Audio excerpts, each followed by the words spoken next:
Hello, everybody, and welcome to the Rags to Riches podcast by Tyler and Iden. Today, we're going to be talking about a book I had to read in my class for this special little project, and it was called The Millionaire Fast Lane. If I had to summarize this book, I'd say the book talks about money, obviously, and it relates you, your life, where you are standing in life, to a path that you're on. You're either on the fast lane, the slow lane, or the sidewalk.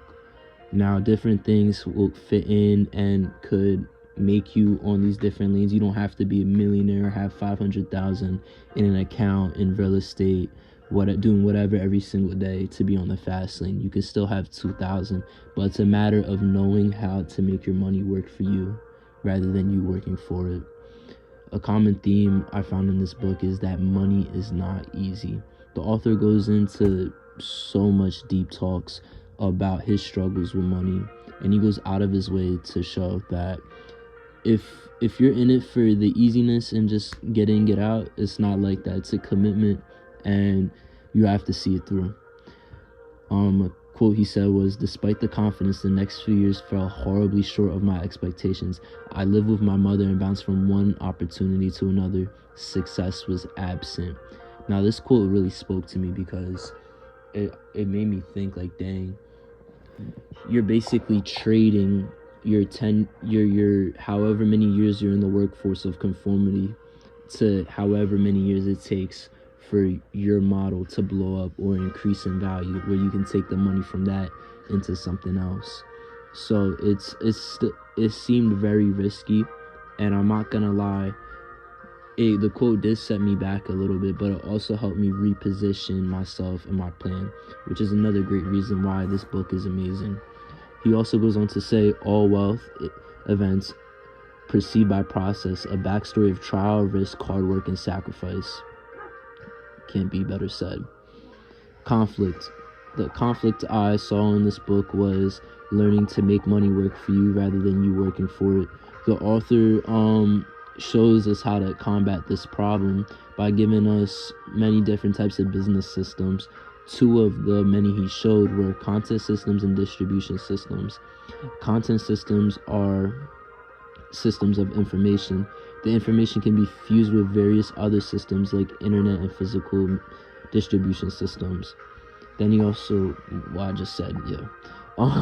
distribution systems is any structure or organization designed to move products to the masses. Distribution systems can be hybrids with other seedlings such as content and computer systems.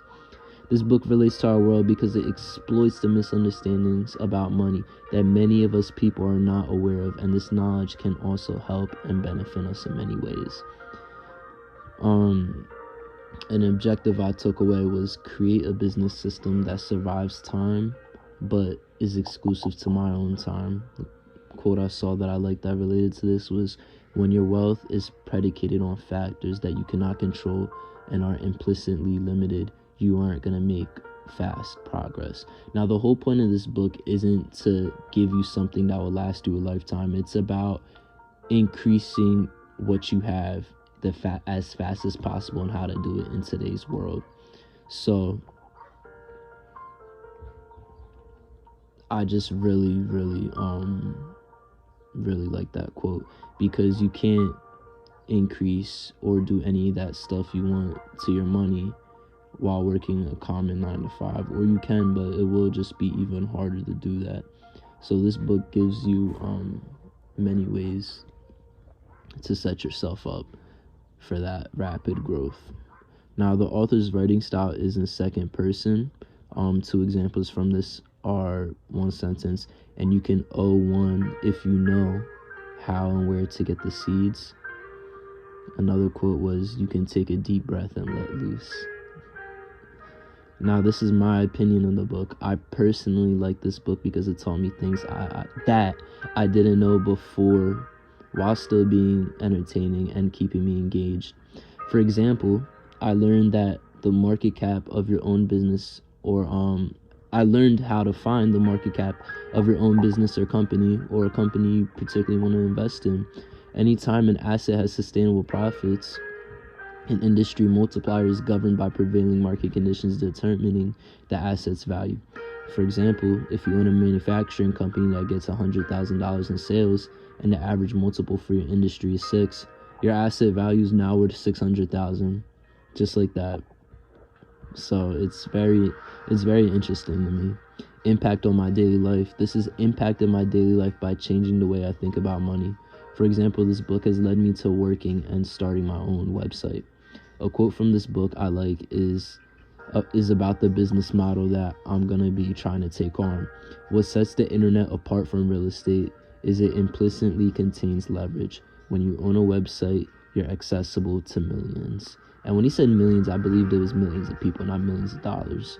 Because another point he does try to make in this book is the more leverage you have, the more you can create. So if you're accessible to millions, you're bound to make millions. If I had to make one complaint about this book, it wouldn't be about the information itself. It'd be more about the author. It took almost 100 pages before I even got to any good. It took 200 pages for me to get to the juicy secrets and 100 pages for me to actually for the book to start telling me things that I didn't know. At first, I really thought I just bought a whole Andrew Tate kind of book, and I was just gonna be reading a bunch of nonsense, and I just wasted my time and money. But I was pleasantly surprised, and I did learn a lot of information, and that is my only complaint. It's really just the first 100 pages that are weird a little bit, but the rest of the book is so interesting, and it's a great read. And I would 100% recommend it to anyone that wants money and isn't scared of putting in the work required. I hope you guys enjoyed my podcast. This is Tyler Iden on the Rags to Riches, and I hope you all have a great day.